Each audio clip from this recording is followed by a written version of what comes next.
Marilah mendengarkan pembacaan Injil pada hari ini. Tuhan bersamamu dan bersama rohmu. Inilah Injil menurut karangan Santo Markus. Dimuliakanlah Tuhan.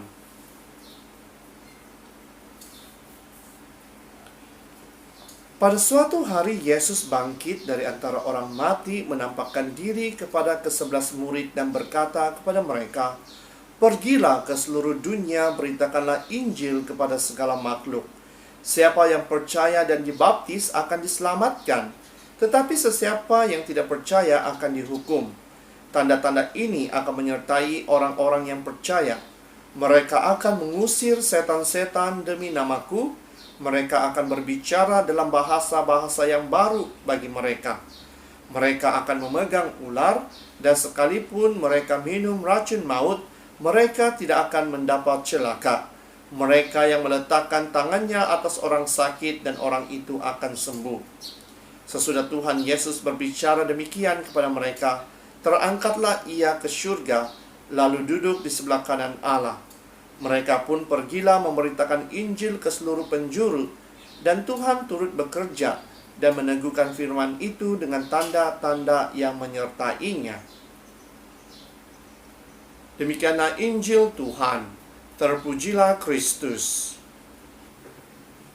Saudara dan saudari yang seiman dalam Yesus Kristus, pertanyaan yang harus kita tanya di dalam diri kita, bagaimanakah kehidupan kita sebagai seorang Kristen Katolik? Karena kita harus mengetahui hidup kita sebagai pengikut-pengikut Yesus. Karena sebagai seorang Kristen, kita harus mewartakan kabar gembira Yesus kepada semua orang. Karena kabar gembira ini adalah kabar keselamatan yang harus dimiliki oleh semua orang.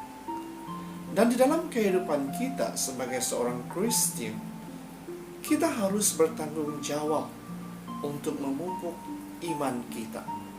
Dan kadangkala di dalam pelayanan kita, tentu sahaja kita seringkali membanding-bandingkan diri kita dengan orang lain. Tetapi jika kita tahu apa tujuan sebenar kita melayani, kita tidak perlu membanding-bandingkan diri kita dengan orang lain. Karena apabila kita membanding-bandingkan diri kita, kita akan menghakimi. Kita akan mengatakan kita lebih baik daripada orang itu. Kita harus ingat, hanya Tuhan sahaja yang dapat menghakimi kita.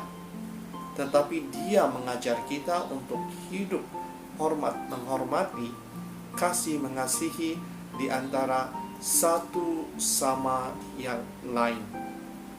Dan di dalam Injil pada hari ini, kita diajak untuk mewartakan kabar gembira kepada semua orang. Dan persoalan seterusnya, mampukah kita, dapatkah kita mewartakan kabar gembira Tuhan ini semua orang? Bukan sahaja kepada semua orang, tetapi ke seluruh dunia.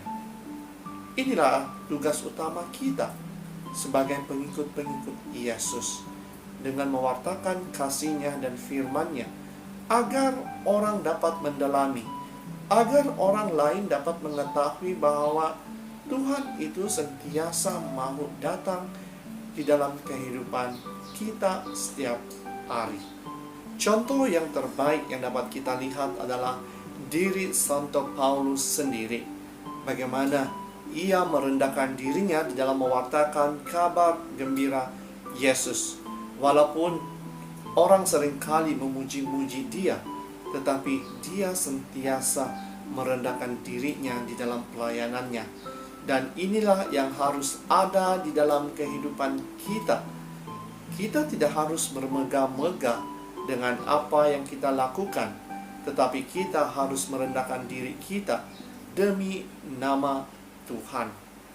Dan pada hari ini juga kita merayakan perayaan Santo Francis Xavier. Dia adalah seorang missionary yang memberitakan kabar gembira ke seluruh dunia dan khasnya di Asia. Dan kita juga seharusnya mempunyai semangat seperti Santo Francis Xavier yang mewartakan kabar gembira kepada semua orang. Mungkin kita mengatakan bahwa kita tidak layak untuk mewartakan kabar gembira Yesus. Tetapi ingatlah, dengan menunjukkan sikap yang baik, dengan menunjukkan perwatakan yang baik, penuturan yang baik, kita juga boleh menjadi pewarta kabar gembira Yesus kepada orang di sekeliling kita. Jadi, marilah kita berdoa pada hari ini agar semangat Santo Francis Xavier itu ada di dalam diri kita, dan kita bersedia untuk menjadi agen keselamatan Tuhan kepada semua orang yang kita temui pada saat ini. Jangan biarkan diri kita takut untuk mewartakan firman Tuhan itu, karena firman Tuhan itu adalah firman yang hidup, yang harus dikongsikan.